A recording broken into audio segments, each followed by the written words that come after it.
আম পারতে কি মামা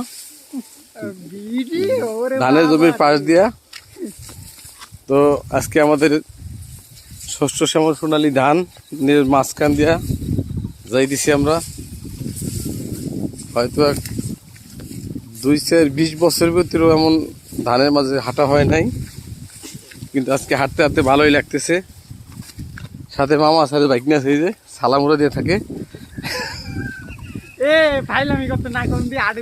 এই যে সোনালী আঁশ, এই যে আমার মামা। আমরা হাঁটতেছি ধানের 2 আইতালের মাঝখান দিয়া।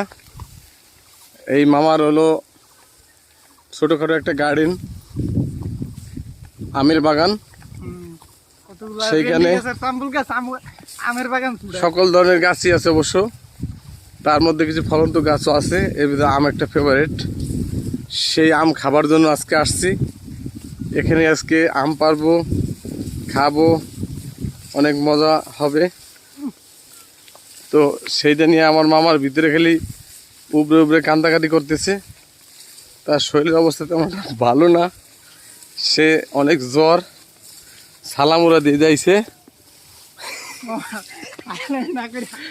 এই আমরা বাগানের ভিতরে ঢুকলাম, আমের বাগানে। ভালো একটা ঘের, অনেক সুন্দর একটা পরিবেশ। অনেক রোদ্রের মধ্যে ছিলাম, কিন্তু এই ঠান্ডা একটা বাতাস শরীরে লাগতে অনেক ভালো লাগতেছে। এখানে আসছি আমরা আম খাবো, আম পাড়তে।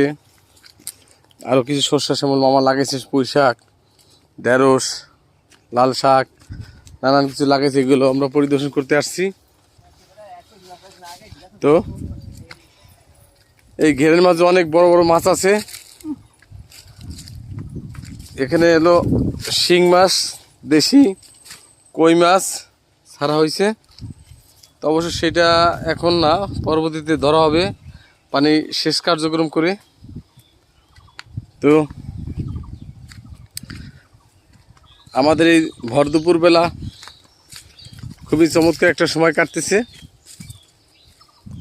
আজকে আমরা অনেক মজা করার জন্য আসছি। আম খাওয়াটাই বড় বিষয় না, উদ্দেশ্য একটার উপরেই থাকে, যে সেই উদ্দেশ্য আমের উপরে। তো আজকে এই ভীষণ হিমেল বাতাস, প্রচণ্ড রোদ্রের মধ্যে হেঁটে হেঁটে আসছি। তো এখানে আসার পরে ভীষণ একটা স্বস্তি পেলাম। অনেক বাতাস,